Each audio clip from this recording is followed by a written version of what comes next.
있었다는 것입니다. 주님도 이런 민간요법을 사용하신 것일까? 우리도 이런 민간요법을 사용하면서 기도를 하면 다 나을 수 있다는 것일까? 아닙니다. 분명히 농아인의 귀가 열리고 입이 열린 것은 에바다라고 말씀하시는 주님의 말씀의 능력 때문에 이 사람의 귀가 열리고 입이 열린 것입니다. 주님이 그럼에도 불구하고 이 사람에게 이렇게 특별한 행동을 하게 된 것은 이 농아인을 치료하는 이 일이 뭔가 중요한 사건이라고 하는 것을 보여주시기 위한 일종의 퍼포먼스 같은 것입니다. 그래서 따로 구별을 하시고 시각적인 특별한 행동을 주님이 하심을 통해서 이 사람이 낳은 것이 무엇을 암시하고 있다고 가르쳐 주시는 것입니다. 그 암시는 무엇인가 하면 하나님의 나라가 이 땅에 임하게 되었다고 하는 것을 상징적으로 보여주는 것이기 때문에 주님이 그런 특별한 행동을 하신 것입니다. 이사야 35장 5절부터 6절에 보면 메시아를 통해서 앞으로 오게 될 하나님의 나라를 이렇게 예언하고 있습니다. 그때에 맹인의 눈이 밝을 것이며 못 듣는 사람의 귀가 열릴 것이며 그때 저는 자는 사슴같이 뛸 것이며 말 못하는 자의 혀는 노래하리니.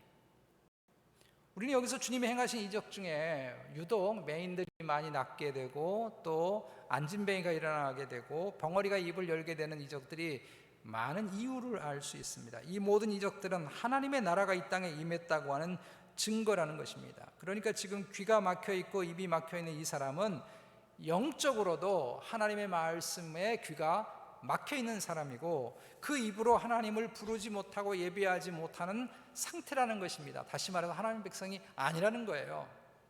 그런데 주님이 에바다 하심으로 그 사람의 귀를, 영적인 눈을 열어주시고 그 사람의 입술을 열어주셔서 이 사람에게 예수 믿게 되는 구원의 역사가 일어나게 하셨다는 것입니다. 그 귀에 하나님 말씀이 들리게 됐고 그 입술로 하나님을 예배하고 노래하고 하나님께 기도하게 되었다는 것입니다. 36절에 여러분 보시면 예수께서 그들에게 경고하사 아무에게도 이르지 말라 하시되 경고하실수록 그들이 더욱 널리 전파하니. 여기 분명히 농아인 한 사람인데 여기 복수로 되어 있잖아요. 그들에게. 그것은 지금 주님이 이방 지역에서 많은 이적을 행하셨고 그 은혜를 입은 사람들이 모두 다 구원의 반열에 하나님의 나라의 백성에 참여하게 됐고 그들이 하나님의 나라의 백성이 되어서 귀가 열리고 눈이 열리고 입술이 열리는 순간에 그들은 참을 수 없이 이 복음을, 예수 그리스도의 복음을, 예수 그리스도의 메시아 되심을, 예수님이 우리의 그리스도가 되심을 세상 가운데 증거했다고 하는 것을 가르쳐 주십니다. 경고할수록 더욱 널리 전파됐다고 하는 것은 예수님 만나고 보니까, 성령의 은혜를 경험하고 보니까, 눈이 열리고 귀가 열리고 입술이 열리고 보니까 견딜 수 없어서 하나님의 사랑을, 주님의 복음을 세상 가운데 전했다는 것이죠. 우리는 여기서 정말 중요한 사실을 하나 읽게 됩니다. 그것은 그 사람이 아무리 세상에서 대단한 사람이라고 해도 그의 귀에 하나님 말씀이 들리지 않고 그의 입으로 하나님을 노래하지 못한다고 한다면, 그의 입으로 하나님의 구속의 은혜를 노래하지 못한다고 한다면 이 사람은 귀가 멀고 말을 못하는 영적인 농아인이라는 것입니다. 누가복음 16장에 등장하는 거지 나사로와 부자의 비유를 여러분 기억하실 것입니다. 주님이 이 비유에서 말씀하시려고 하는 핵심이 무엇입니까? 이 땅에서 가난하게 살면 천국에서 부자 된다는 것입니까? 부자들은 다 지옥 간다는 것입니까? 천국의 소망을 가지고 있으면 이 땅에는 거지처럼 살아도 된다, 아무렇게나 살아도 된다는 것입니까? 우리에게 천국의 위로를 받으라고 이런 말씀을 주시는 것일까요? 아닙니다. 이 비유의 핵심은 가치의 문제입니다. 가치. 뭐가 더 중요하냐는 것입니다. 우리가 구원을 얻어 하나님의 자녀가 된 가치는 비록 그 사람이 거지라 할지라도 그 가치는 굉장한 부자하고 비교를 해보면 비교가 될 수 없다는 것입니다. 감히 세상의 부와 명예와 출세와 결코 비교할 수 없다는 것을 주님이 그 비유를 통해서 가르쳐 줍니다. 우리의 귀에 하나님 말씀이 들리고 우리의 입을 열어서 하나님을 찬양하고 주의 복음을 증거하는 이 가치를 세상의 무엇과 비교를 하겠느냐고요. 세상의 그 어떤 출세와 어떤 부와 어떤 명예와 여러분 비교를 할 수 있겠느냐고요. 제가 세크라멘토에서 목회를 할 때 교회라고는 우리 교회 처음으로 발을 디딘 한 성도가 있었습니다. 투자 이민으로 그렇게 미국에 왔는데 교회 가야 한국 사람 만나고 김치라도 얻어먹는다 뭐 그런 이야기를 들어서 자기 생애 처음으로 자기 발로 스스로 저희 교회를 찾아왔습니다. 생애 처음입니다. 교회 예배당에 발을 딛는 게 처음이에요. 근데 그날 우리 주님이 역사하셨습니다. 성령 하나님이 역사하신 것입니다. 그의 영적인 귀를 여신 것입니다. 에바다의 역사가 일어난 것이죠. 이 사람의 귀가 열리고 입이 열리게 된 것입니다. 한국에 살 때는 예배당 지나갈 때마다 예수 믿는 사람들 욕을 바가지로 하고 목사들 욕을 바가지로 하면서 돌멩이를 팍 쳐가지고 예배당에 이렇게 던져놓고 했던 이런 사람, 아주 기독교인이라 그러면 증오하고 누가 크리스찬이라 그러면 얼굴 대면하기도 싫고 이랬던 사람이 교회 와서 하나님 앞에 은혜를 받게 되고 그의 귀에 하나님 말씀이 들리기 시작한 것입니다. 그리고 1년여쯤 돼서 세례를 받게 되었습니다. 그런데 한국에서 이 친구를 위해서 오랫동안 기도했던 친구가 세례 받는 날에 미국을 온 것입니다. 부부가 자신의 친구가 세례 받는다고 부부가 연일을 제껴놓고 자기 일을 제껴놓고 미국까지 오게 됐습니다. 정말 감동이었습니다. 한 사람의 영혼이 예수 그리스도에게 돌아오는 일이 얼마나 귀하면 내 삶을 다 한꺼번에 순식간에 잠깐 접어두고 부부가 이렇게 기쁨으로 세례받는 걸 축하하기 위해서 달려왔겠어요. 이 친구는 구원의 가치를 아는 것입니다. 한 사람의 심령에서 귀가 열리고 입이 열리는 일이 얼마나 귀하고 얼마나 소중한가 하는 것을 아는 것입니다.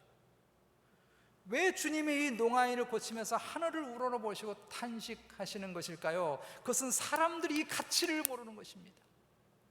이 사람이 이방인이라고 하는 이유 때문에 아무도 하나님의 자녀가 돼야 된다고 하는 그런 아무런 생각을 가지고 있지 않고 그저 불결한 사람, 거룩하지 못한 사람이라고 벽만 쌓아두었지 한 사람의 영혼이 그리스도 앞에 돌아오고 하나님께 돌아오는 것이 얼마나 중요하다고 하는 것을 모르고 있는 이 많은 사람들에 대한 주님의 탄식의 한탄이에요.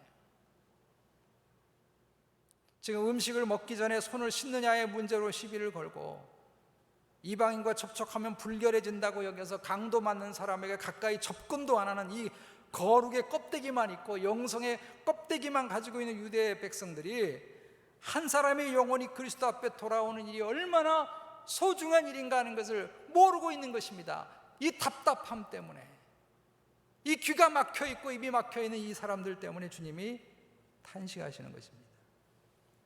저는 오늘날의 교회를 보시고 과연 주님이 탄식을 얼마나 하실까 싶은 생각이 있습니다. 도대체 정말 우리가 무엇이 소중하고 무엇이 가장 귀중한지를 잃어버리고 오늘날의 교회가 바벨론의 환상에 빠지고 바벨론의 가치에 빠져가지고 세상처럼 그렇게 똑같은 가치관을 가지고 그렇게 나아가는 일들을 보실 때 주님이 얼마나 탄식하실까 하는 생각이 있습니다. 미국에서 가장 큰 교회인 휴스턴에 있는 레이구드 교회 조엘 오스틴 목사님이라고 계십니다. 이 사람이 오프라 윈프리 쇼에 출연을 해서 이런 말을 했습니다. 예수님은 우리가 이 땅에서 부유한 삶을 살도록 하기 위해서 십자가에서 죽으신 것입니다고 말했습니다. 이게 여러분 복음입니까? 이게 십자가의 도인가요? 이게 믿음입니까? 여러분 믿음은 긍정의 힘입니까? 주님이 하늘을 보고 탄식하실 일입니다. 교회 안에 일어나는 수많은 다툼은 과연 정말 무엇 때문에 어떤 가치를 두고 다투고 싸우는 것이고 서로 마음 상하는 것입니까?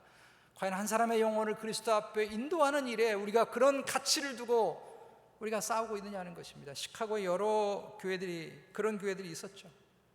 폴리스가 매 주일마다 출동을 해야 되는 그런 교회들이 있었어요. 도대체 무엇 때문에 싸우는 것입니까? 무엇 때문에 신앙의 승부를 거기에 걸고 무엇을 추구하면서 살아가는 것입니까?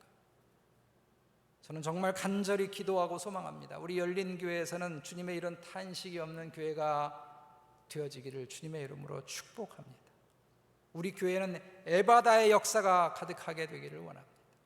사람의 영혼이 살아나고 영혼이 회복이 되어지고 우리의 귀에 하나님의 소리가 들리고 우리의 입술에서 하나님을 노래하고 감사하는 소리가 터져나오는 이런 영적인 사건이 우리 교회에 있게 되시기를 주의 이름으로 축복합니다. 우리가 8월 8일에 우리 자녀들을 위해서 자녀들을 하나님 나라 운동장에 초청하는 행사를 합니다.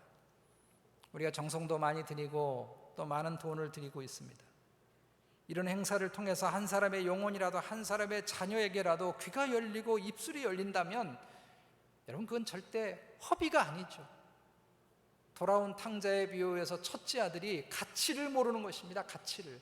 자기 동생이 아버지 돈 가지고 허비했다고만 생각을 하고 있지, 이 아들이 아버지 품에 돌아온 가치가, 한 영혼이 그리스도 앞에 돌아온 가치가 얼마나 큰지 몰라가지고 왜 아버지는 송아지 마음대로 잡아서 동네 잔치를 해주냐고 그렇게 말을 했어요. 여러분이 무엇이 가치 있는지를 알아야 합니다. 우리가 이 일을 위해서 더욱더 기도하고 헌신하기를 원합니다. 우리의 삶에도, 우리 교회에도 이런 에바다의 역사가 가득하게 되기를 주의 이름으로 축복합니다.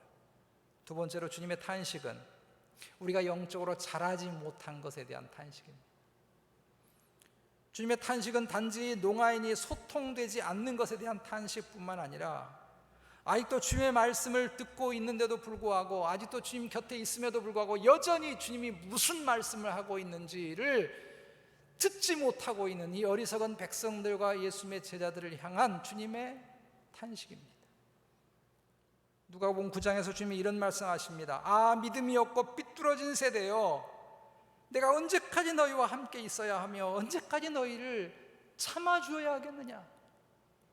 자라나지 못하고 성숙하지 못한 이 모습 때문에 주님이 탄식하는 것입니다. 제가 한국에서 함께 신앙생활했던 장로님 가정에 아들이 자폐증을 가지고 있었습니다. 여러분, 자폐증이라고 하는 것은 말 그대로 마음의 창이 닫힌 거예요. 우리 한문의 뜻 글자를 보면 마음의 창이 이렇게 닫혀 있는 것입니다. 자기만의 세계에 갇혀 있는 것이죠. 정서적으로 타인과 소통이 안 되는 것이죠. 부모와 눈도 제대로 못 맞추고 정서적인 교감을 전혀 하지 못하고 자기의 갇혀진 세계 속에 파묻혀 있는 것입니다.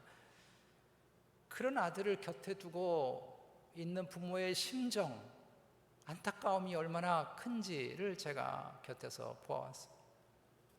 어떻게 해서든지 이 아들을 고쳐보겠다고 백방으로 뛰어다니고 미국까지 아들을 보내려고 애를 많이 쓰는 그런 부모의 안타까운 모습을 제가 곁에서 봤습니다. 여러분, 성숙이라고 하는 건 소통이 되는 것입니다. 말이 통하는 것입니다. 말이 통한다는 건 뜻이 통하는 것이고 마음이 통하는 것이고 삶이 통하는 거잖아요. 다른 사람의 마음도 받아줄 줄 알고 들어줄 줄 알고 이해해 줄 줄 아는 거, 이게 여러분 성숙함이죠. 제가 한국에서 청년들 사역을 할 때 청년들의 큰 고민이 뭔가 하면 내 짝이 누구냐가 고민이에요. 내 짝이, 내 고무신 짝이 누구냐, 나의 아담이 누군가, 나의 하와가 누군가, 이게 큰 고민이에요. 저에게 많은 그런 상담을 하는데 제가 늘 하는 말이 있습니다. 말 통하는 사람하고 결혼해라. 말이 통해야죠. 영적인 성숙함이란 하나님 말씀을 들을 줄 아는 것입니다. 영적인 자폐증을 앓고 있는 사람이 너무 많아요. 자신만의 고집과 아집, 지난번에 말씀을 나누었듯이 자신만의 경계선에 갇혀서, 자신만의 문턱에 갇혀서 도무지 소통할 줄 모르고 말이 통하지 않는 그런 사람들이 있다는 것입니다. 그런데 여러분, 왜 이 농아인이 말을 못합니까? 듣지 못하니까 말을 못하는 거잖아요. 듣지 못해서, 청각장애인이에요. 듣지 못하니까 말을 못하는 것이죠. 우리 아이들 말을 어떻게 배웁니까? 처음부터 말을 배웁니까? 아니요, 듣고 배우는 거죠. 듣고. 하나님이 너무 신기하게도요, 엄마의 뱃속에서는 아이가 보지도 못하고 먹지도 못하고 심지어 숨도 쉬지 않는데 유일하게 하나님이 열어둔 감각의 기관이 귀입니다. 귀. 소리를 듣잖아요. 아이들이 10달 동안 엄마의 뱃속에 있으면서 소리를 들어요. 그래서 아이가 엄마의 자궁에 이렇게 앉아있는 모습이 우리의 귀 모양을 이렇게 닮아 있지 않습니까? 보기 전에, 숨쉬기 전에, 먹기 전에, 냄새를 맡기 전에 먼저 듣습니다. 그래서 아이가 이 세상에 태어나가지고 처음 심장에서부터 호흡을 스스로 하기 시작하면 울지 않습니까? 그런데 그 아이의 울음을 연구한 학자들의 견해에 의거하면 그 울음의 그 파장, 음색이 누구하고 똑같은가 하면 엄마하고 똑같아요. 10달 동안 엄마의 소리를 들어가지고 애가 태어나서 응애 하고 웃는 그 울음소리가 엄마의 파장과 닮았다는 것이죠. 그래서 여러분, 애들 너무 많이 울면 뭐라고 할 게 못 돼요. 다 엄마 소리 듣고 그렇게 하는 거거든요. 하나님 너무 신기하게 돼요. 우리 영적인 세계도 동일하게 만드셨습니다. 우리의 믿음이 어떻게 생깁니까? 들음에서 생깁니다. 귀가 열리면서 생기는 것입니다. 우리가 말을 하기 전에 귀를 열어야 우리의 믿음이 생기는 것이죠. 로마서 10장 17절 그러므로 믿음은 들음에서 나며 들음은 그리스도의 말씀으로 말미암았느니라. 그리고 이 믿음이 그로링 할 수 있으려면, 성장할 수 있으려면 역시 들어야 합니다. 베드로전서 2장 1절부터 2절 말씀, 그러므로 모든 악독과 모든 기만과 외식과 시기와 모든 비방하는 말을 버리고 갓난아이들 같이 순전하고 신령한 젖을 사모하라. 이는 그로 말미암아 너희로 구원에 이르도록 자라게 하려 함이라. 여기 순전하고 신령한 젖은 하나님 말씀을 말합니다. 하나님의 말씀이 우리를 구원에 이르게도 하고 동시에 구원에 이르도록 자라게도 한다는 것입니다. 그러므로 우리가 이렇게 더욱 성장하고 성숙하게 자라기 위해서는 더욱 귀를 열고 하나님 말씀을 듣고 묵상하고 공부하고 읽어야 할 것입니다. 마치 갓난아이가 엄마의 젖이 배가 고프면 울잖아요. 엄마의 젖을 빨 때 엄마의 젖이 떨어져 나갈 정도로 그렇게 강하게 매달리는 것처럼 우리가 영적으로 자라가기 위해서 하나님, 제가 이렇게 살면 되겠습니까? 이 정도 되겠습니까? 제가 더 이렇게 살아서 안 되겠죠? 이런 간절한 마음으로 하나님 말씀을 붙들어야 하는 것입니다. 이 열망이 있어야 자라가는 것이죠. 나에게 이런 영적인 귀가 열리고 마음의 문이 열려야 내가 다른 사람의 영혼과 삶에 막힌 것들을 뻥 뚫게 할 수 있는 역할을 할 수 있는 것입니다. 내게 에바다의 은혜가 흐르지 않는데 내가 어떻게 다른 사람에게 에바다의 은혜를 줄 수 있겠느냐고요. 우리가 성숙하지 못하면 우리가 다른 사람의 마음과 삶을 오히려 콱 막히게 만드는 일을 할 수 있습니다. 가슴을 치게 만드는 일을 만들 수 있다는 것이죠. 바리새인들과 서기관들이 그랬습니다. 마태복음 23장에 보면 주님이 이들을 자신들도 천국에 들어가지 못할 뿐만 아니라 다른 사람도 들어가지 못하도록 가로막고 있다고 말씀합니다. 가로막고 있다. 우리가 나를 통해서 누군가는 예수님을 만나고 나를 통해서 누군가는 하나님의 음성을 듣게 되고 나를 통해서 누군가는 회복이 되는 그런 디딤돌 역할을 해야 될 것 아니겠습니까? 그런데 나 때문에 가슴을 치는 일이 생기고 나 때문에 마음이 콱 막히고 삶이 콱 막히는 일이 생기면 되겠느냐고요. 그러므로 성숙해야 합니다. 자라가야 합니다. 이건 나이하고 상관없어요. 연령하고 상관없어요. 그러면 우리는 늘 은혜의 자리에 머물러 있어야 할 것입니다.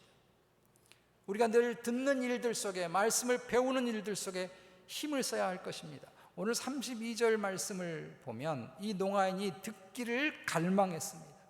주님께 안수받기를 갈망하고 자신의 귀가 열리기를 갈망했습니다. 우리가 이런 갈망이 있어야 합니다. 내가 자라가지 못하는 자신에 대한 안타까움 때문에 내가 더 듣고 배우고 더 묵상하리라고 하는 열망이 있어야 우리 신앙의 인격이 자랄 거 아니에요. 우리 믿음이 자랄 것 아니에요. 믿음이 가만히 있으면 여러분 자랍니까? 우리 믿음이 생긴 건 전적인 은혜지만 우리가 믿음이 자라기 위해서는 우리가 애를 써야 될 것 아니겠어요? 그렇게 우리가 열망하고 갈망하다 보면 어느 날 내 귀가 열리고 내 눈이 열리고 내 입술이 열리는 일이 있게 될 줄로 믿습니다. 그러므로 계속 여러분 말씀에 거하십시오.